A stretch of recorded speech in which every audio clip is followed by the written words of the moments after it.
The phone buzzed on the kitchen counter at 6:18 a.m., right as the coffee finished dripping. I hadn't even taken the first sip yet. I glanced at the screen out of habit, expecting one of those automated reminders from the base, or a weather alert I already knew about. Instead, I saw my sister's name. Rebecca didn't usually text that early. When she did, it was almost always something practical. A question about a bill, a reminder about the kids, a favor she needed me to handle because she knew I would. The message was short. Plans changed. You're not coming on the cruise. That was it. No greeting, no explanation, no follow-up. I stood there longer than I meant to. One hand on the counter, the other still holding my phone, waiting for the rest of it to load like there had to be more coming. Another bubble, a clarification, something that made it sound less final. Nothing came. The kitchen was quiet except for the hum of the refrigerator and the faint ticking of the wall clock above the sink. The same clock I'd bought years ago when the old one stopped working and no one else noticed. I set the phone face down and poured the coffee anyway. It tasted burnt, but I drank it without thinking. I was supposed to drive back to base that afternoon. A short leave, nothing special, just enough time to check on my parents, do a few things around the house, and reset before another stretch of work. The cruise had been Rebecca's idea, a family thing she'd called it, something for the kids, something we all deserved after a rough year. Apparently we had been redefined. The phone buzzed again.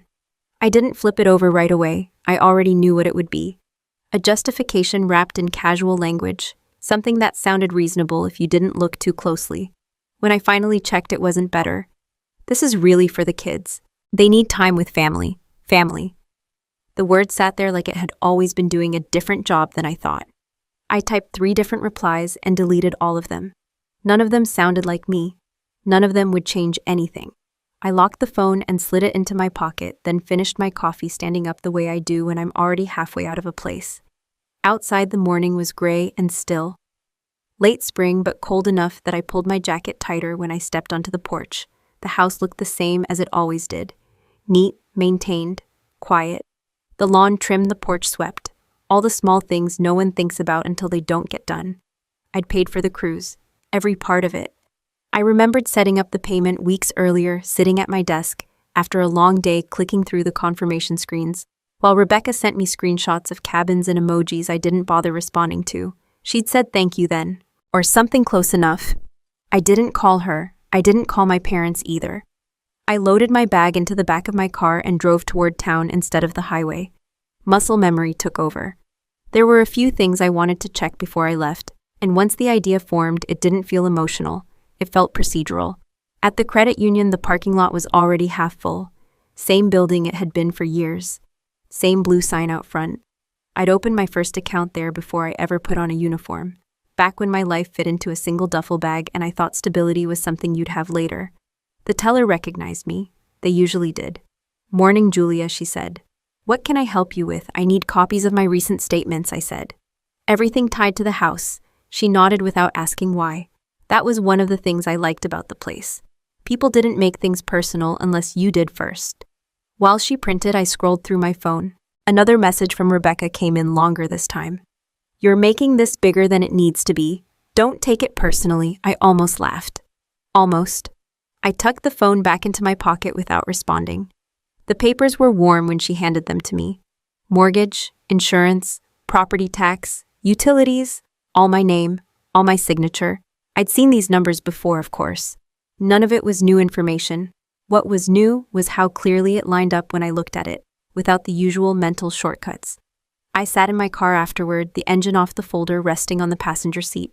People walked past with their own errands and their own mornings, unaware that anything significant was happening. I liked that. There's comfort in realizing the world doesn't pause just because something in your life shifts. I thought about the last time Rebecca and I had talked about the house. She'd called it ours in that vague way people do when they don't want to say names out loud. I hadn't corrected her. It hadn't seemed worth it at the time. Another message buzzed in. "Please don't start anything today." I stared at that one longer. Not angry, not hurt, just attentive. I started the car and pulled back onto the road. The radio came on automatically, some local talk show, arguing about something I didn't care about. I turned it off and drove in silence, watching the familiar streets pass by. By the time I reached the edge of town, my phone had gone quiet. No more messages, no missed calls.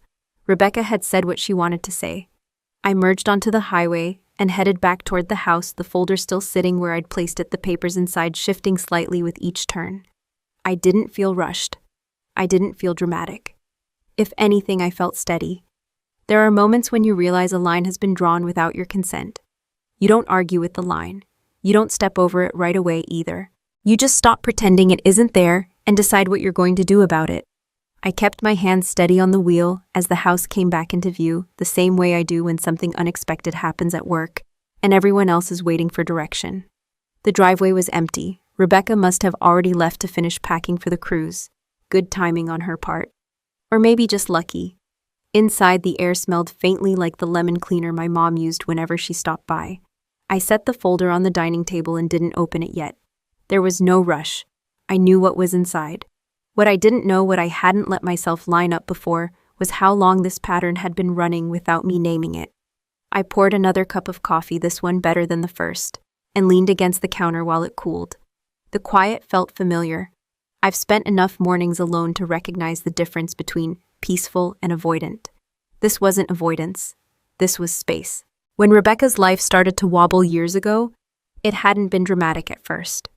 It was small things, late payments, a missed deadline, a phone call where she laughed too hard about something that wasn't funny.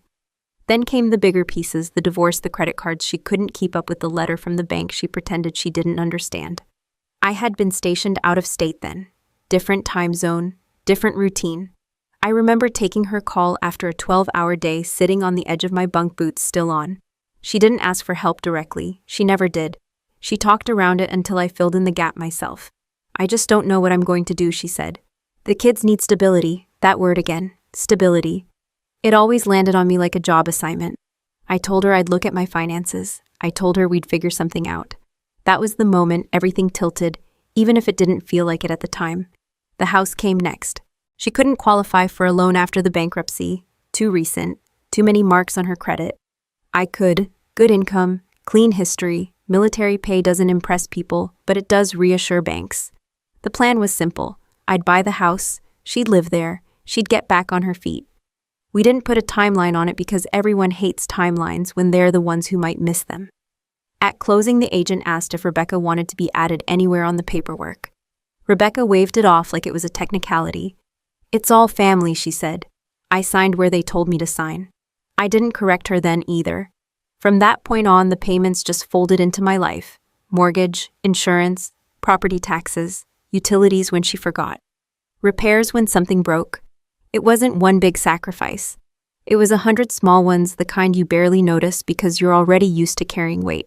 Whenever I came home on leave, Rebecca would joke about how I was never really around, but always managed to show up when something needed to be handled. She'd say it with a smile like it was a compliment. The kids hugged me hard and asked when I was staying longer next time. I never knew how to answer that honestly. My parents didn't push back. They didn't ask many questions either. They were relieved, I think.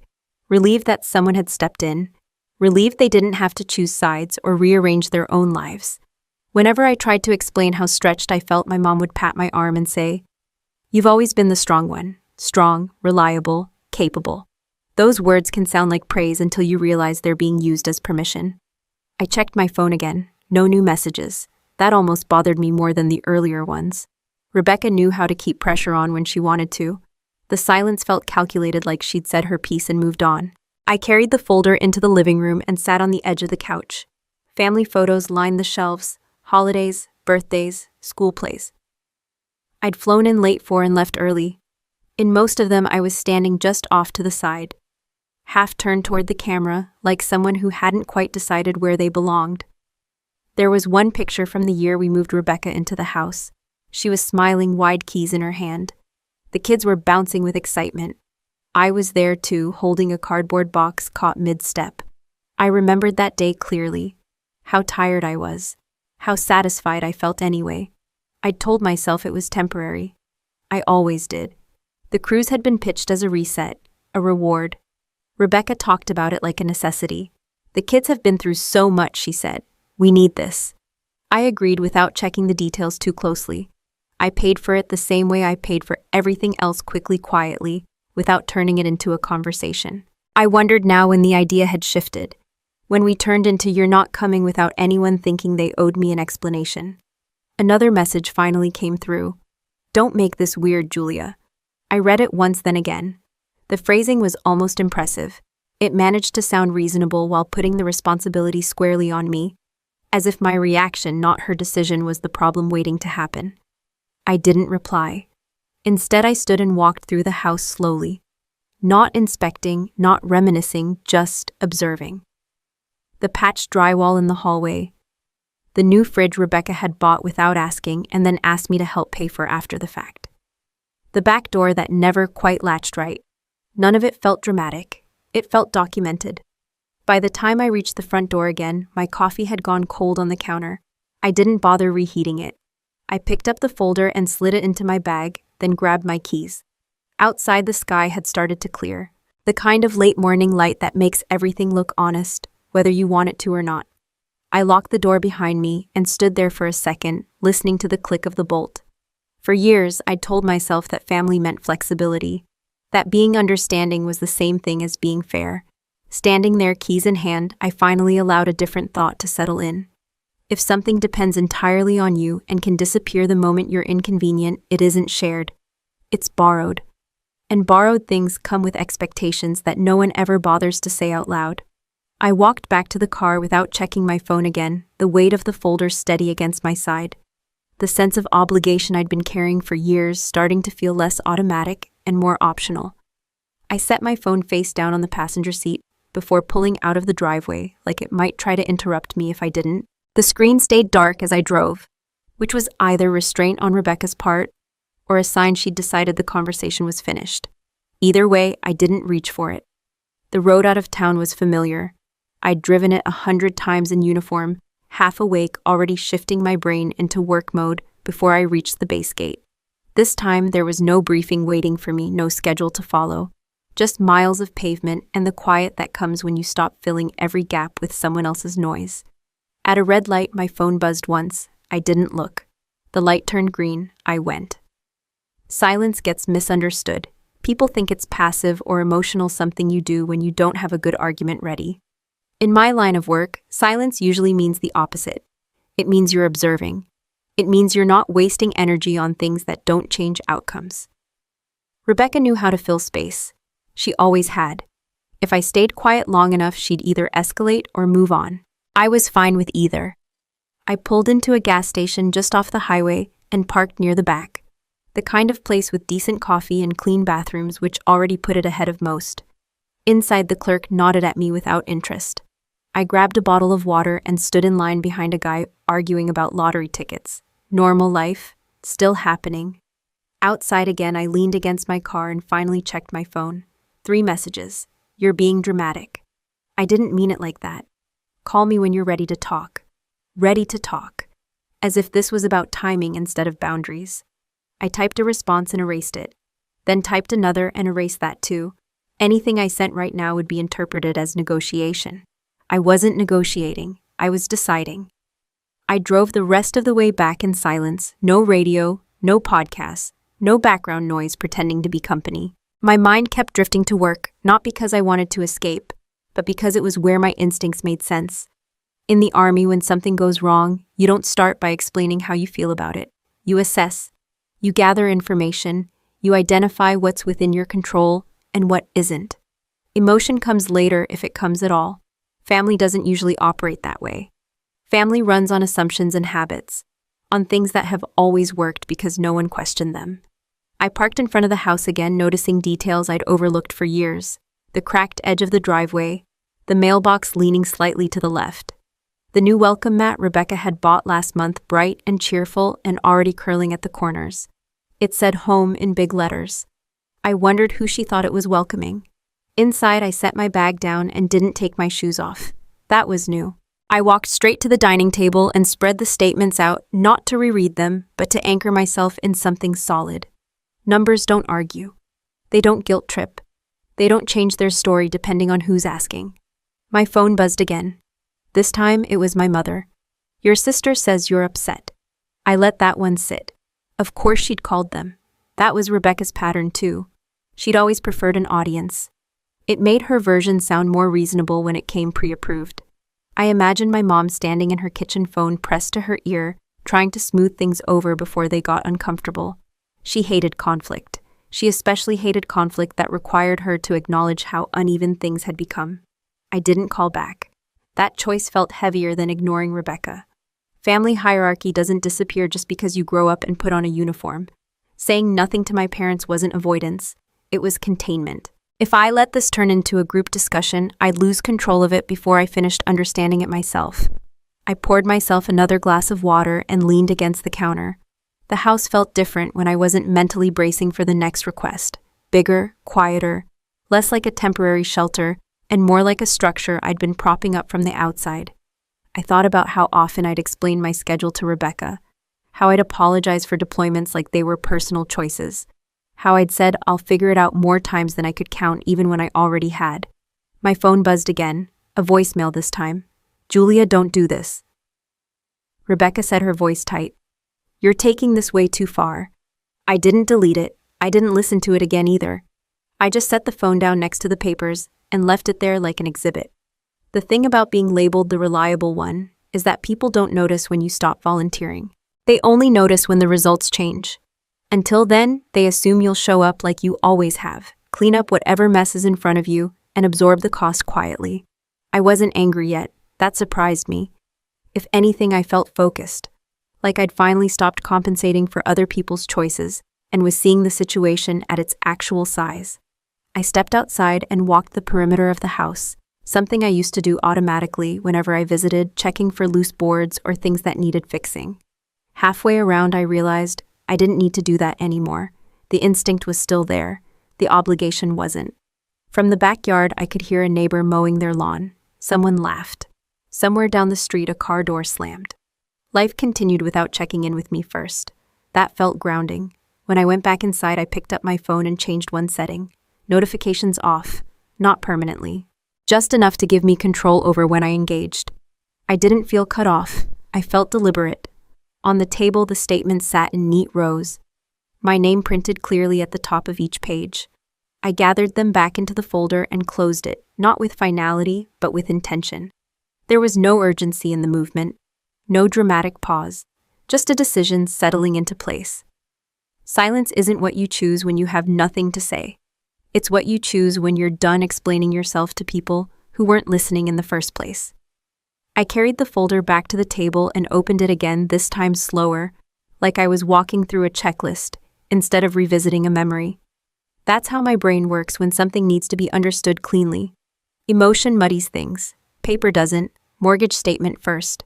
My name at the top spelled correctly. No hyphen, no joint owner listed anywhere. I traced the line with my finger once, not because I doubted it, but because repetition turns facts into anchors. The balance, the interest rate, the payment history, every month on time, even during deployments, especially during deployments. Insurance next. Homeowners, premium paid annually. Auto-renewed from the same account I use for everything boring and essential. The address matched.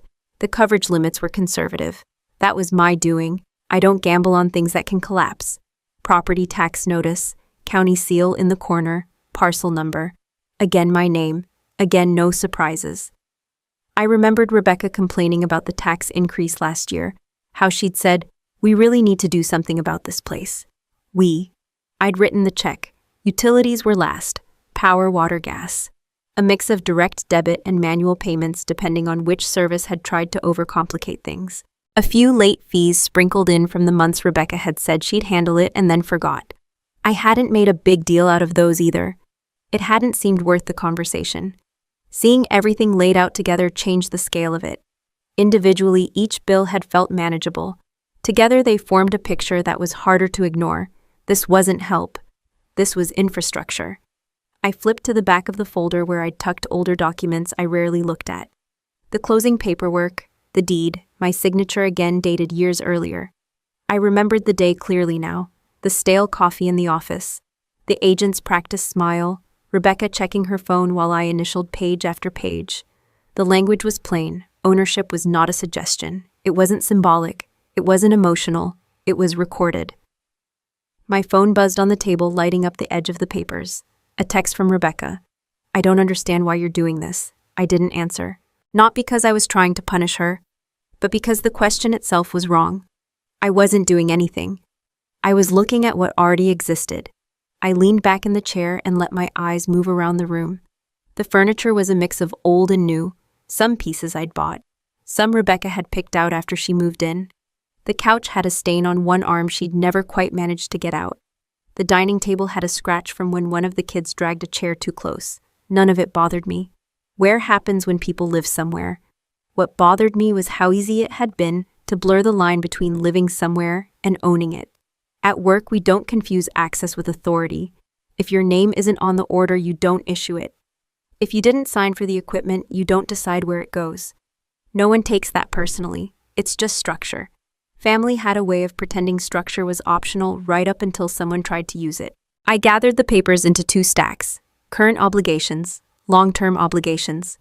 The separation clarified things in a way conversation never had. There was no shared burden here. There was one pillar and a lot of assumptions leaning on it.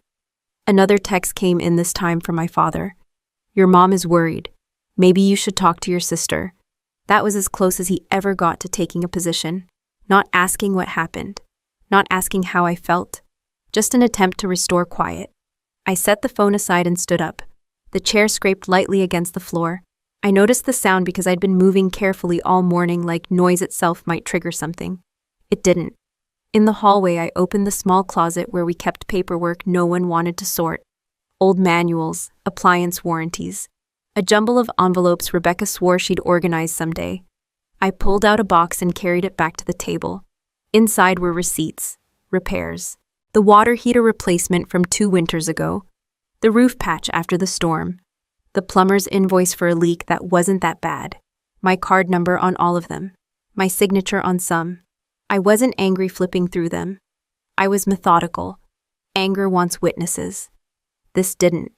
When I finished, I slid everything back into the box and pushed it under the table.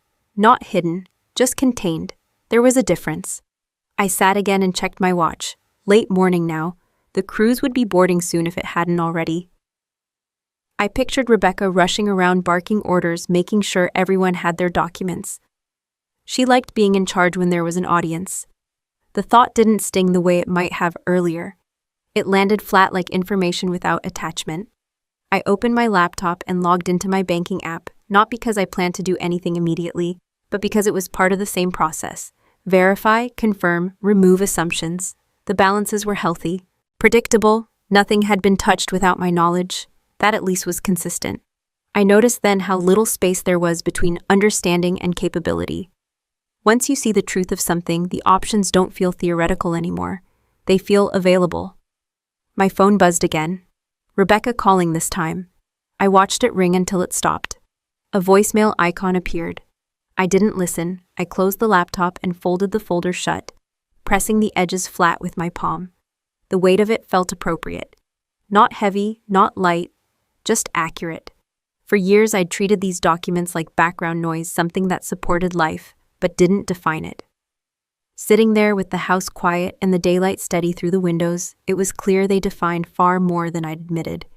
People lie all the time, sometimes on purpose, sometimes because it's easier than changing how things work. Numbers don't. They sit where you put them and wait for you to pay attention. I carried the folder to my bag and slid it inside, careful not to bend anything. On the table, the phone lit up again and went dark. I didn't look at it. Once you stop arguing with facts, the emotional fog lifts faster than you expect. What's left isn't bitterness or triumph. It's clarity, and clarity has a way of turning into action without asking for permission. I didn't head straight back to the house after closing the folder. Instead, I drove across town and parked outside the VFW hall near the old railroad spur. It wasn't a habit, not exactly. Just a place I'd gone enough times to know I wouldn't have to explain myself. Inside, the lights were low even though it was still daytime. A couple of guys sat at the bar watching a muted news channel, arguing quietly about something that didn't matter.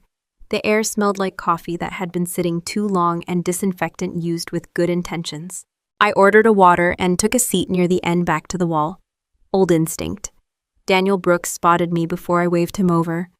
Retired Sergeant First Class. He'd been around long enough to recognize when someone wasn't there for small talk. He didn't ask how I was doing. He asked what I was looking at. I slid the folder across the table just far enough for him to see the tabs. He didn't open it. He didn't need to. Family, he asked. Yeah. He nodded once like that confirmed a suspicion.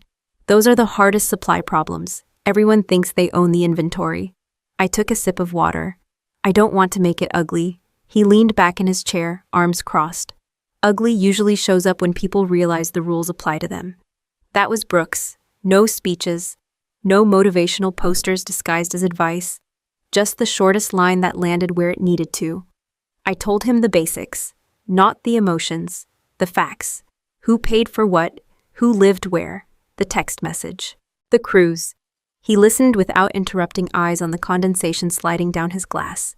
When I finished, he said, "You're not taking anything from anyone." I waited. Silence is useful when you give it room. "You're stopping a leak," he added. Different thing. I hadn't framed it that way, but it fit. In logistics, leaks get fixed fast because they don't announce themselves before they become disasters.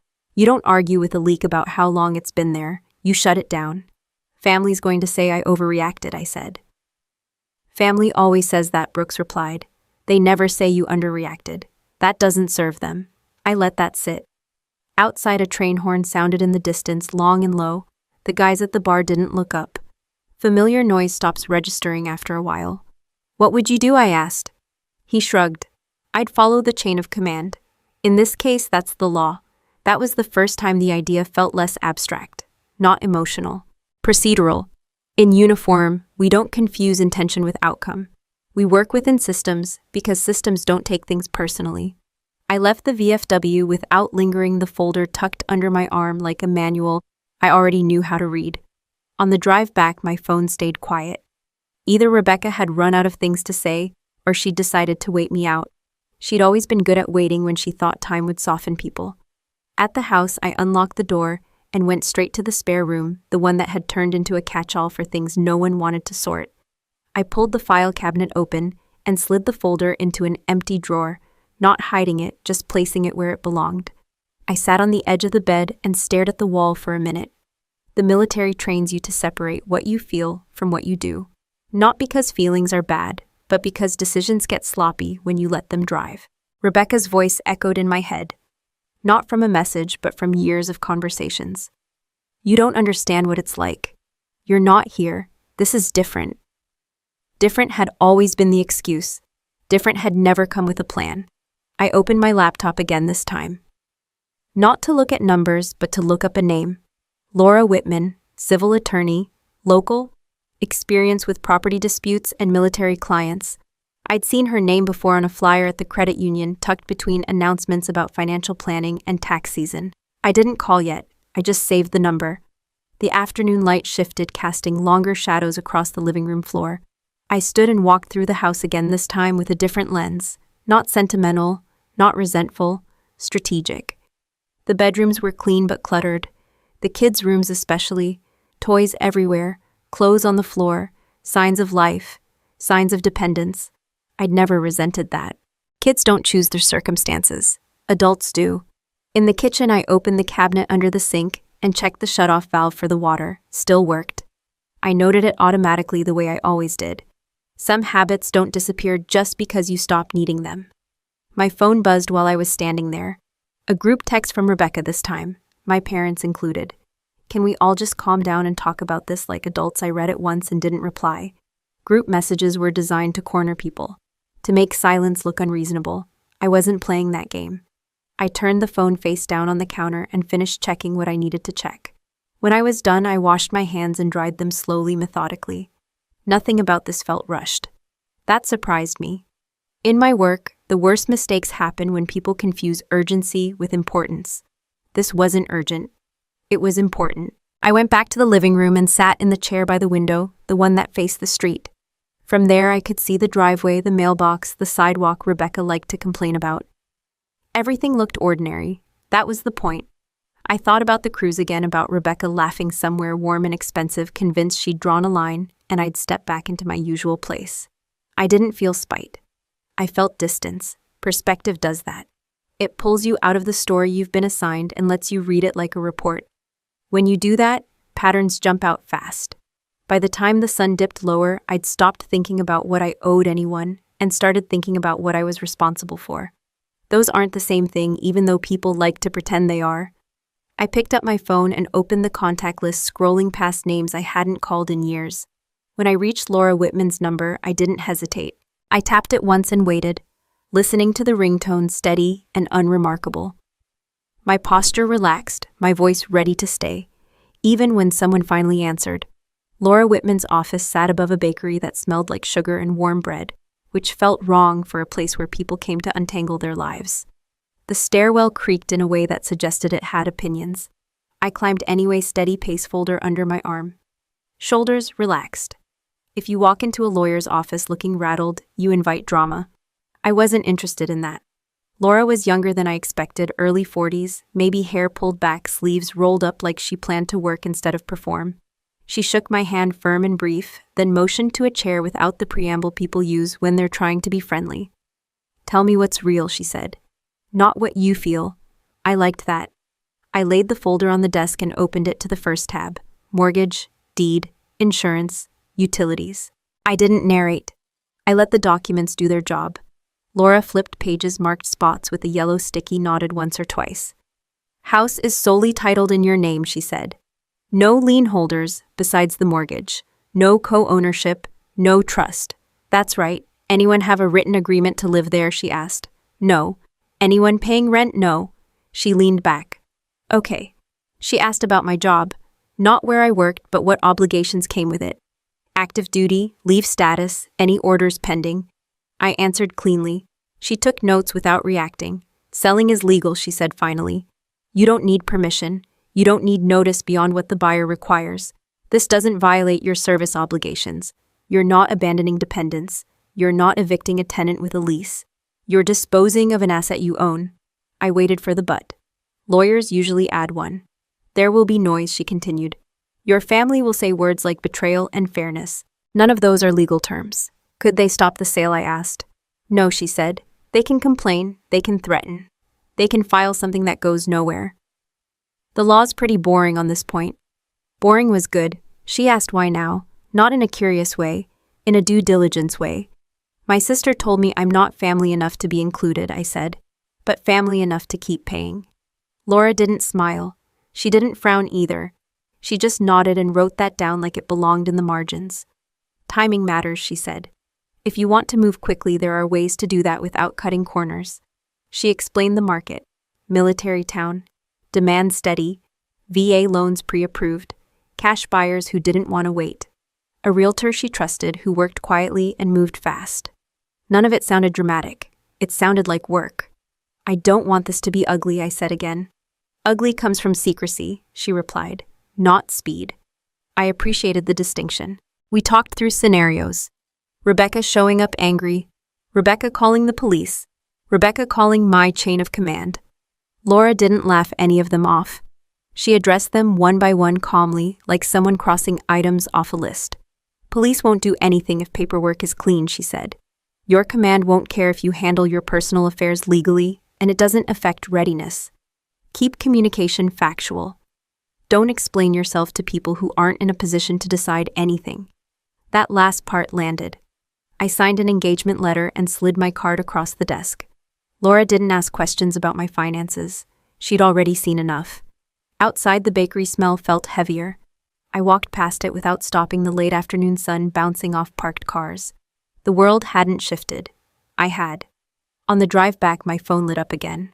Rebecca, I let it ring. Then my mother. I let that ring too. When it stopped, I didn't feel guilty. I felt efficient. At the house, I put the folder back in the cabinet and sat at the table with nothing in front of me. That was new. For years, every surface had been a staging area for someone else's needs. Bills, forms, lists. Today, the table was just a table. I thought about the word revenge and dismissed it. Revenge wants spectacle. It wants to hurt the other person more than it helps you. This wasn't that. This was boundary maintenance. Rebecca texted again. Short this time. "You're scaring Mom." I typed, "I'm handling my property responsibly," and stopped there. Then I deleted it. Even that felt like too much explanation. Instead, I opened my email and wrote Laura a sentence confirming I wanted to proceed. No emotion, no qualifiers, just instruction. She replied within minutes with a realtor's name and a short plan, timeline, documents needed, next steps. It read like a checklist. I smiled despite myself. I walked through the house once more, not to inspect, but to note what mattered and what didn't. Personal items stayed. Furniture stayed. The kids' drawings on the fridge stayed. This wasn't about stripping the place bare. It was about ownership, not punishment. I packed a small bag for myself and left it by the door. Habit. I don't like scrambling in the morning. Dinner came and went without ceremony. I ate standing at the counter, then rinsed the plate and set it in the rack. Outside, the streetlights flickered on. Someone down the block started a grill. Ordinary sounds. Ordinary night. My phone buzzed again, this time with a voicemail notification. I didn't listen. I changed one more setting instead, routing calls to voicemail automatically. Not forever, just for now. When you make decisions in anger, you second-guess them later. When you make them with information, they tend to hold up. Sitting there, lights low, house quiet. I didn't feel angry. I felt aligned. The law had given me a clean line to stand on. Everything else, feelings, expectations, guilt, could circle it all they wanted. They just didn't get to move it. I woke up before my alarm the way I usually do when something important is scheduled, even if I haven't labeled it that yet. The house was still dark. I moved quietly out of habit, like there were people sleeping who might need the extra rest. Old instincts don't shut off just because the situation changes. In the kitchen, I made coffee and checked my email. A message from the realtor Laura had recommended sat at the top of my inbox, time-stamped early, straightforward, professional, no exclamation points. She asked when I could meet and whether the house would be vacant for showings. I replied with a short window and nothing else. My phone stayed face down on the counter while I got dressed. I already knew Rebecca would be on the cruise by now. Boarding started early, and she was never late for things that mattered to her. I pictured her in line with the kids' passports out, laughing about how nice it was to finally relax. I didn't feel resentment, just distance, the kind that lets you think clearly. By mid-morning, the realtor walked through the front door with a clipboard and a calm smile. She didn't ask personal questions. She didn't comment on family photos or the half-packed boxes in the hallway. She took measurements, noted the condition of the floors, checked the windows. This wasn't a sentimental process, it was a transaction. "You kept this place in good shape," she said, jotting something down. "I try," I replied. We talked pricing, nothing inflated, nothing desperate. Fair market value in a military town doesn't require theatrics. Demand does most of the work. She mentioned a couple already pre-approved with a VA loan, both active duty, expecting their first child. They wanted something close to base and didn't have time to wait 6 months. I nodded. That tracked. "Do you want to list publicly?" she asked. "No," I said. "Quiet is better." She understood immediately. After she left, I walked through the house again, noticing how empty it felt, without being truly empty. Rebecca had taken most of the personal clutter already. Suitcases, electronics, things that made travel easier. What was left was the structure, walls, floors, systems, the part I'd always handled. I spent the afternoon answering emails, signing documents electronically, scanning what needed to be scanned. Laura checked in once with a question about closing dates. I answered it in one sentence. There was no back and forth, no hemming. The process moved because I wasn't slowing it down with uncertainty. At some point, my phone buzzed. I didn't look at it right away. When I did, it was a photo from Rebecca, sent accidentally or intentionally, I couldn't tell. The kids on the deck of the ship wind in their hair, ocean behind them. A caption followed a second later. "See, everyone's happy." I stared at the image longer than I needed to, not because it hurt, but because it clarified something I hadn't fully named before. Happiness for Rebecca didn't include me unless I was facilitating it. That wasn't personal, it was structural. I locked the phone and went back to work. By late afternoon, the offer came in, slightly under asking, clean terms, flexible closing. The realtor hesitated when she called, like she was bracing for a negotiation. "Tell them yes," I said before she finished. She paused. "You don't want to counter no?" Silence on the line, then a small exhale. "Okay," she said. "I'll let them know." I signed the acceptance 10 minutes later. My hand didn't shake. That surprised me more than anything else that day. Evening settled in quietly.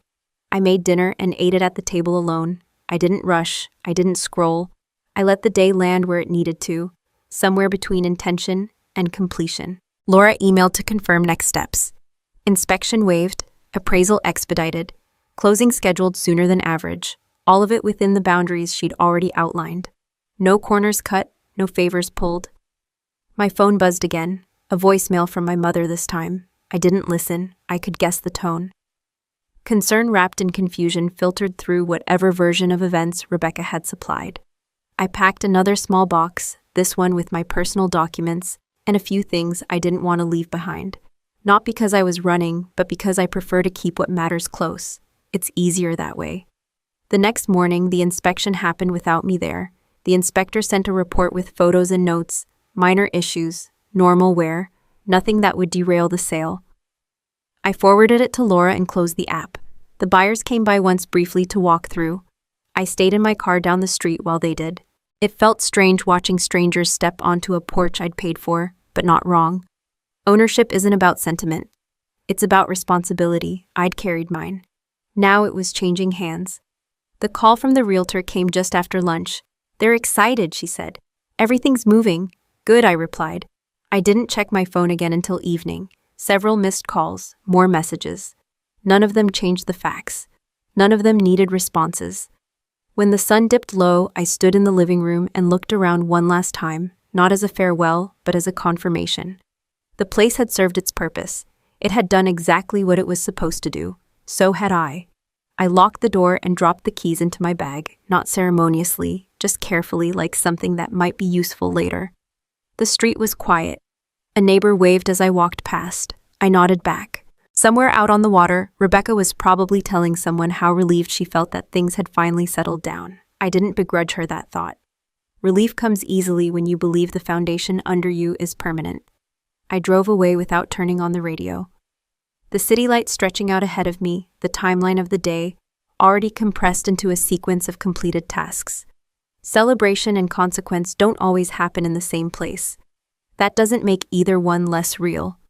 I was in a diner just off the highway when the realtor's number lit up my phone.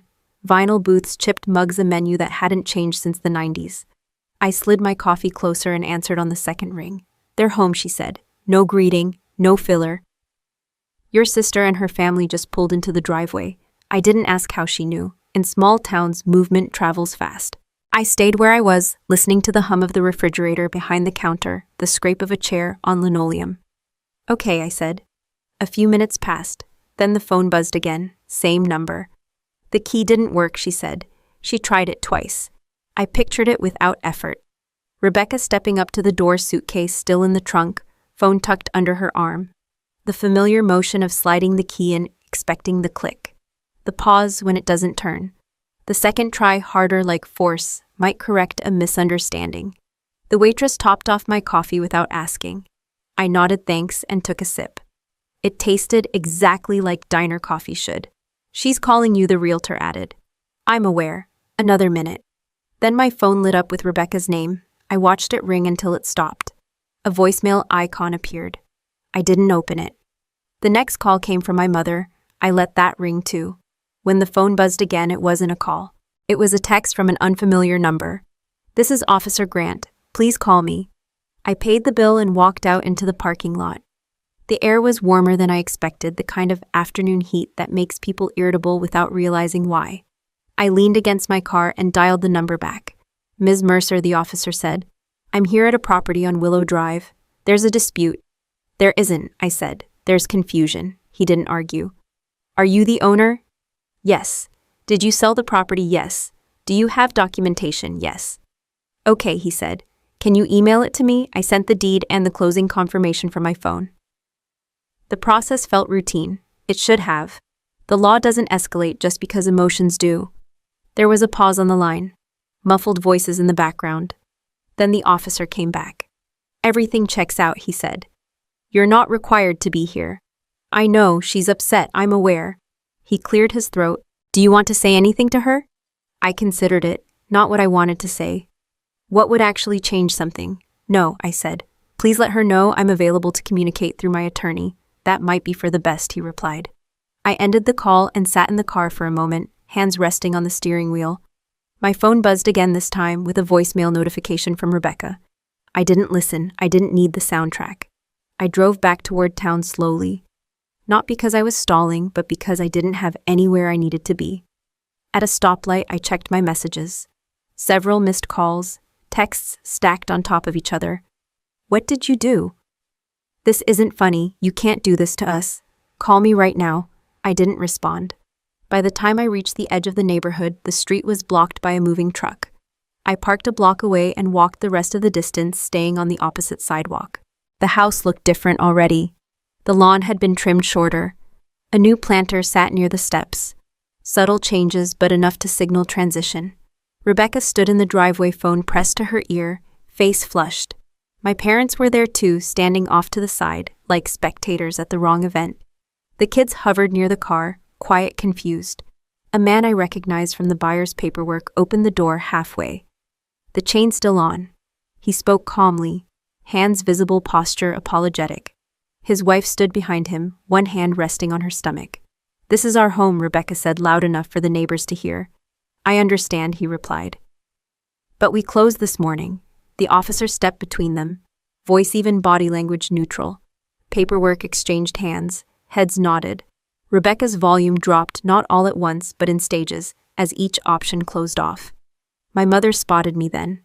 Her expression shifted from relief to something tighter. She started toward me and stopped halfway, like she wasn't sure which direction was correct.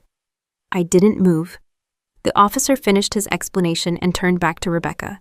"Ma'am, you'll need to arrange somewhere else to stay." She laughed sharp and short. "This is a mistake." "It isn't," he said.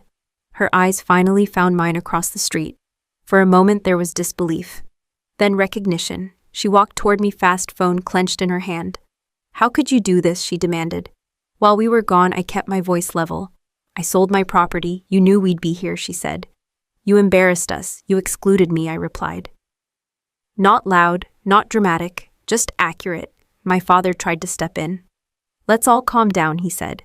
Like that had ever worked. Rebecca shook her head, tears starting now, real or not, I couldn't tell. "Family doesn't do this." I looked at her, then really looked. The suitcases, the car packed full, the assumption that everything would be exactly where she left it. "Family doesn't send invoices disguised as love," I said. The words came out without heat. I hadn't rehearsed them. They'd been waiting. She opened her mouth to respond, then closed it. For the first time since this started, she didn't have something ready. The buyers watched from the doorway, uncomfortable but firm. The officer lingered, making sure the situation didn't tip. My phone buzzed again, a text from Laura. "All set, call me if you need anything." I nodded to my parents. "I'll be in touch," I said. It wasn't a promise, it was a statement. Rebecca reached for my arm. I stepped back, not abruptly, just enough to keep space between us. She stopped. I walked away before anyone could say more. Not because I was finished, but because there was nothing left to explain in that driveway. The facts were already doing the talking. Back in my car, I sat with the engine off, watching the scene shrink in the rearview mirror. Voices rose, then settled. The moving truck idled. Life adjusted. When I finally pulled out my phone, stayed quiet for a few blocks. Then it buzzed once more, a text from Rebecca. "I didn't think you'd really do it." I didn't answer. Some realizations don't need responses. They need time to sit where certainty used to be. I wore my service blazer to the mediation, not because I wanted to make a point, but because it was the cleanest thing I owned that fit the setting. Neutral, pressed. The kind of clothing that doesn't invite commentary. I arrived 10 minutes early and sat in the hallway with my hands folded, phone silenced, eyes on the exit sign above the door. Rebecca arrived late. She always did when she thought the clock would bend for her. My parents followed a step behind my mother, carrying a folder thick with papers she hadn't read. My father empty-handed, like he hoped to pass through unnoticed. Laura met me outside the room and nodded once. "We'll keep it narrow," she said. "Property, process. That's it." Inside, the mediator introduced herself and laid out the ground rules. No interruptions, no raised voices. Keep it factual. Rebecca agreed to all of it with quick nods that meant nothing. She went first. "I don't understand how she could do this to us." Rebecca said, eyes already wet. "We're family. She sold our home while we were away. She humiliated my children." The mediator listened without reacting. She asked a few clarifying questions. Dates, names, relationships. Rebecca answered loosely, filling gaps with emotion. When it was my turn, I didn't stand. I didn't raise my voice. I didn't counter her feelings with my own. "I sold a property I legally own," I said. I did it after being told I was no longer considered part of the family activity I was funding. I did it through proper channels. I didn't interfere with anyone's safety or possessions. Rebecca scoffed. You're twisting things. Laura slid the documents across the table. Deed, closing statement, payment history. She didn't narrate either. The mediator adjusted her glasses and read. Rebecca leaned forward. I lived there. My kids lived there. Yes, the mediator said. But residency and ownership aren't the same. That's not fair, Rebecca snapped. Fairness isn't the standard, the mediator replied calmly. The law is. My mother shifted in her chair. She was helping, she said, like she was offering context that might soften a verdict. She helped by paying, Rebecca added. That doesn't mean she gets to take everything. I spoke again, still measured. I didn't take anything. I stopped paying. The room went quiet, not stunned quiet, processing quiet. Rebecca stared at me like I'd changed languages. You promise, she said. I promise support, I replied. Not ownership without responsibility. The mediator asked if there was any written agreement, any lease, any timeline discussed. Rebecca shook her head. She tried to pivot, talking about sacrifice, about how hard her life had been. The mediator brought her back to the point every time. This session is about the property, she said, not the relationship. Rebecca looked at my parents, searching for reinforcement. My father stared at the table. My mother pressed her lips together the way she does when she wants everyone to get along without acknowledging what's actually happening. Laura spoke once briefly. There's no legal basis to reverse the sale. There's no claim for damages. My client acted within her rights. Rebecca's voice cracked. So that's it, the mediator said. Silence settled again, heavier now. Not because anyone was shocked, but because the conclusion had arrived without ceremony. Rebecca slumped back in her chair, deflated in a way that looked unfamiliar on her. She'd always counted on momentum, on emotion, on other people filling in the gaps. The mediator closed the folder. If there are no further issues related to the property, we're finished here. Rebecca stood abruptly. I can't believe this, she said, not to the room, but to the idea of consequences. You didn't have to do this. I met her eyes. I did. My parents rose more slowly. My mother reached for my arm and stopped herself halfway, hand hovering, like she wasn't sure what she was allowed to touch anymore. Outside, the courthouse steps were warm in the afternoon sun. People moved in and out carrying their own folders, their own versions of disappointment and relief.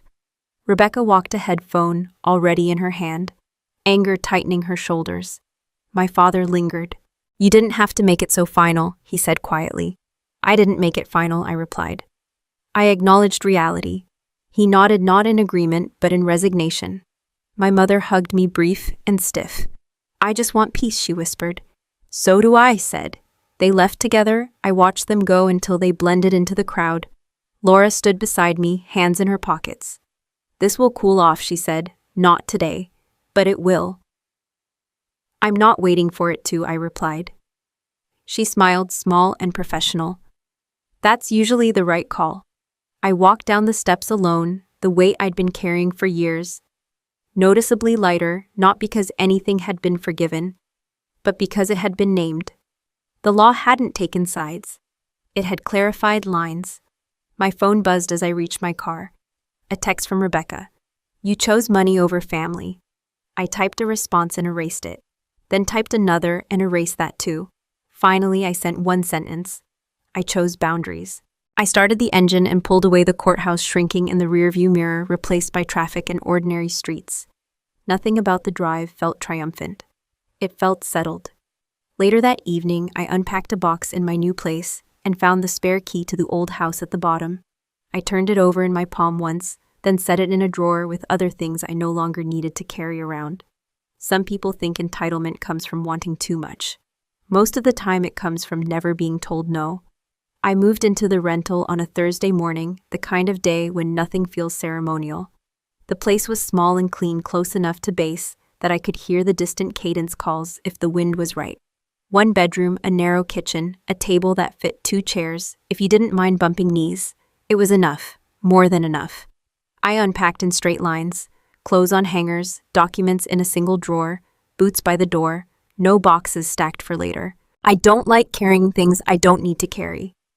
The first night there, I slept without setting an alarm. That alone felt like a change.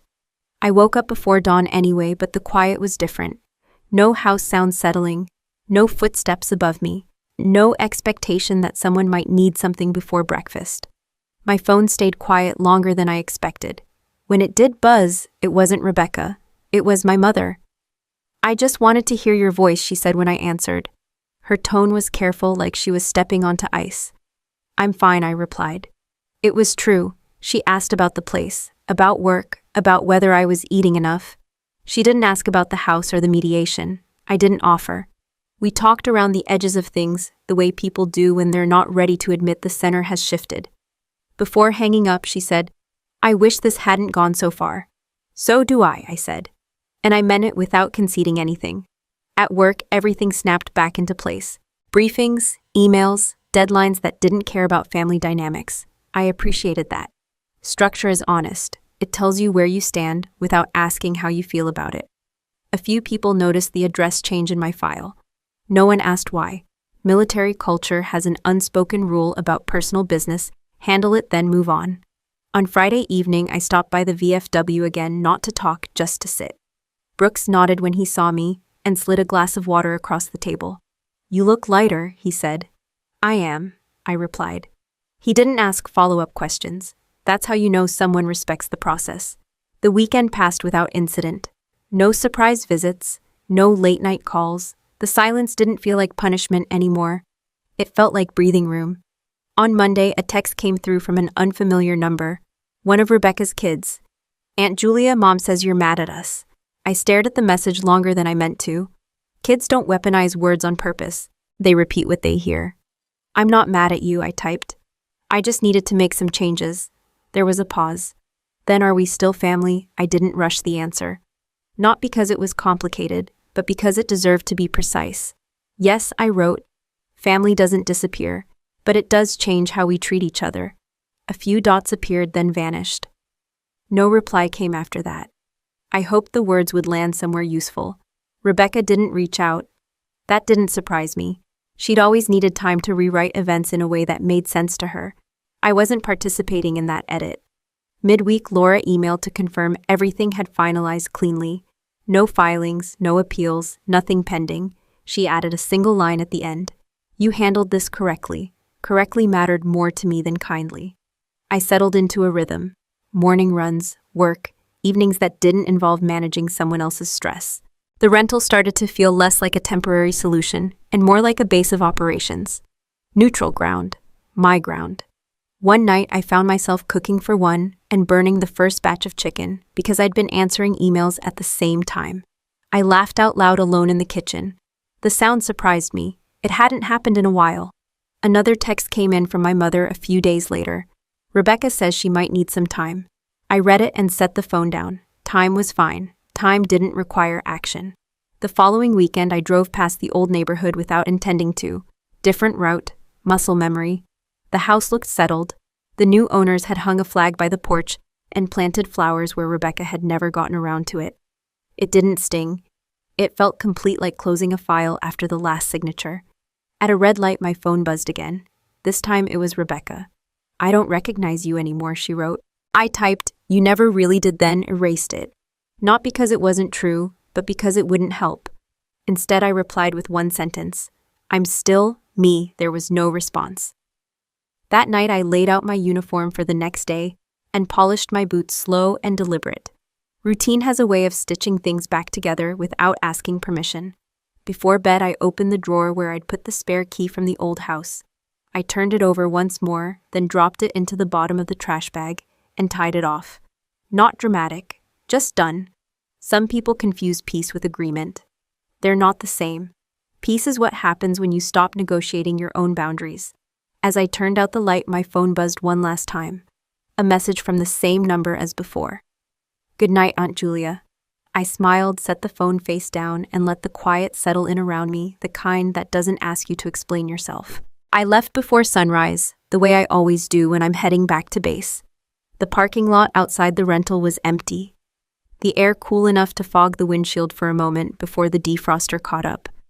I loaded my bag into the trunk, checked that I hadn't forgotten anything, and locked the door without looking back. That wasn't symbolic. It was just efficient. The drive was familiar. Long stretches of road where your mind has space to move without getting stuck on the same thought. I kept the radio off. Not because I needed silence, but because I didn't need company. At a stoplight near the edge of town, I checked my phone. No missed calls, no new messages. That felt intentional, like the world had finally caught up to the boundaries I'd set, instead of testing them.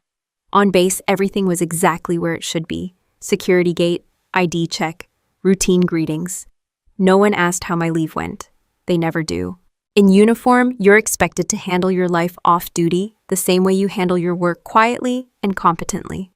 I stowed my gear, reviewed the schedule, and stepped back into the rhythm that had carried me through deployments and long nights and decisions that didn't come with applause. It grounded me, not because it erased what had happened, but because it reminded me who I was before family dynamics blurred the edges. During a break, I sat on a bench outside the operations building and watched a group of junior enlisted joke around, complaining about the weather like it was personally targeting them. It made me smile. Not nostalgia, recognition. Everyone here knew where they stood. Rank, responsibility, expectations. None of it was personal, but all of it mattered. That clarity had been missing at home. I thought about Rebecca, about how confidently she'd said I wasn't coming on the cruise, like it was a minor adjustment instead of a declaration. She hadn't meant to end anything. She'd meant to reorder it, to keep the benefits and remove the inconvenience. I thought about my parents too, how easily relief turns into silence when someone else is carrying the load, how strength gets mistaken for availability. None of that made them villains. It made them human, flawed, comfortable with systems that worked for them without examining the cost. The mistake I'd made wasn't trusting them. It was assuming trust didn't need structure. Later that afternoon, I found myself in the small base gym, running on a treadmill, the steady rhythm syncing with my breathing. With every mile, the tension I'd been carrying finally started to dissolve, not dramatically, but completely, like something loosening that you hadn't realized was tight. People talk about closure like it's a conversation you have or an apology you receive. In my experience, it's more physical than that. It's the absence of a knot in your chest. It's sleeping through the night without replaying the same argument you never actually had. I didn't hear from Rebecca that day, or the next, or the one after that. I didn't check to see if she'd read my last message. I didn't need the confirmation. One evening, a letter arrived at my rental address, handwritten. My mother's handwriting, careful and round. She didn't mention the house. She didn't mention the mediation. She wrote about the weather, about a neighbor's dog, about how quiet the house felt now. Near the end, she added a single line. I'm trying to understand. I folded the letter and set it aside. Understanding takes time. It also takes honesty. I'd provided my part of that. A few days later, another text from my niece came through. A photo of a school project. Glitter everywhere. A lopsided smile in the corner of the frame. Got an A, the message read. I typed back, proud of you, and meant it. That was the kind of connection I wanted to keep. Uncomplicated. Direct, real. On the weekend, I sat by the river near base with a thermos of coffee and a folding chair I'd picked up years ago. The water moved slow and steady, the way it always had, indifferent to human timelines. I watched it for a while, letting my thoughts drift without clinging to any of them. I didn't feel victorious. I didn't feel wronged anymore either. What I felt was aligned. My actions matched my values. My boundaries matched my responsibilities. That was enough. If there's one thing I wish I'd understood sooner, it's this: love without respect isn't generosity, it's labor. And labor without consent eventually turns into resentment, no matter how much you care about the people involved. I used to think silence meant keeping the peace. I know better now. Silence, when it's chosen instead of forced, is a form of control. It gives you room to think, to decide, to step out of patterns that only work because you never question them. I didn't lose my family. I lost an arrangement that depended on me pretending not to notice when I was being pushed aside. That distinction matters. As the sun dipped lower, I packed up my chair and headed back toward the car, the evening air cooling just enough to signal the end of the day. Tomorrow would bring another briefing, another set of problems that needed solving. I was ready for them. Some lessons come late. Not because you're slow, but because you're loyal. Learning them doesn't make you harder. It makes you clearer. And clarity, once you have it, tends to stay.